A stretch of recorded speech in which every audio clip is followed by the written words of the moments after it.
ହାତୀ ଆକ୍ରମଣରେ ଯୁବକ ମୃତ।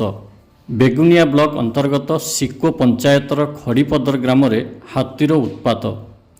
ଯୁବକଙ୍କୁ ଦଳି ଶରୀରରୁ ମୁଣ୍ଡବିହୀନ କରିଦେଲା ଦନ୍ତା। ପ୍ରଥମେ ପ୍ରତାପ ସାମନ୍ତରାୟଙ୍କ ଘରେ ପଶି ଭଙ୍ଗାରୁଜା କରିବା ପରେ ସନ୍ତୋଷ ରାଉତରାୟ ନାମକଙ୍କ ଘରେ ପଶିଥିଲା ଦନ୍ତା।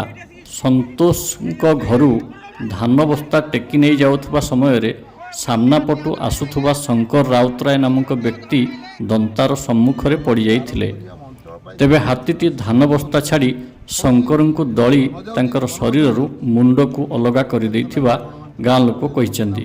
ହାତୀ ବହୁତ ଦିନ ହେଲା ଏମାନଙ୍କର ଉପଦ୍ରବ କଲେଣି। ଫରେଷ୍ଟ ଡିପାର୍ଟମେଣ୍ଟ ଆସୁଛନ୍ତି, ସନ୍ଧ୍ୟାବେଳେ ଗାଡ଼ି ଧରିକି ଘେରାଟା ବୁଲିକି ପଳେଇ ଯାଉଛନ୍ତି ତାଙ୍କ ବାଟରେ। ହାତୀକି ଘୋଡ଼ାର କୌଣସି ପ୍ରତିକାର କରୁନାହାନ୍ତି।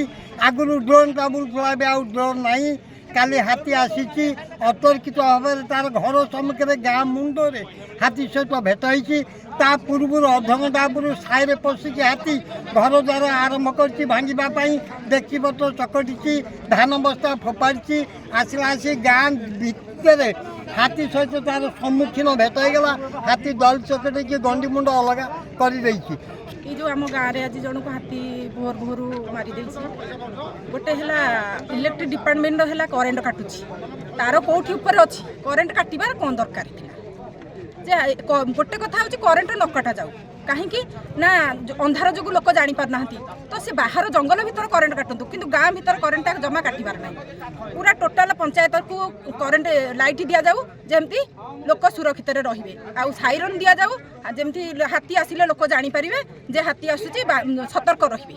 तेबे उक्त घटना को नहीं सिको अंचलवासी सिको रणपुर रास्ता अवरोध करथिले।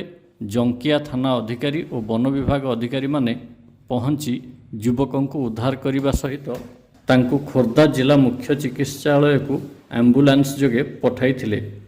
ए खबर स्थानीय विधायक प्रदीप कुमार घटनास्थल में पहुंची मृतकों परिवार को सांत्वना देवा सह सरकार क्षतिपूरण अनुकंपा राशि तुरंत देवाकू प्रतिश्रुति देवा सह रास्ता अवरोध को हटाई थिले।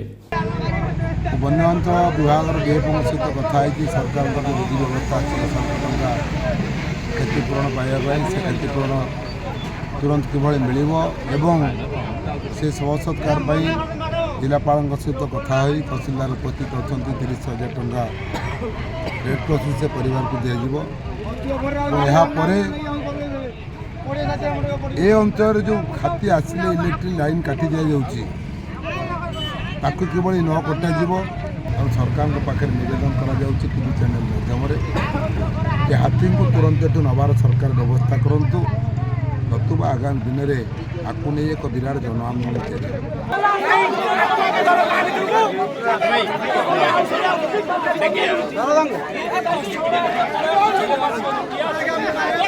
जिला प्रतिनिधि दुर्गा प्रसाद षडंगी रिपोर्ट कलिंग ज्योति टीवी।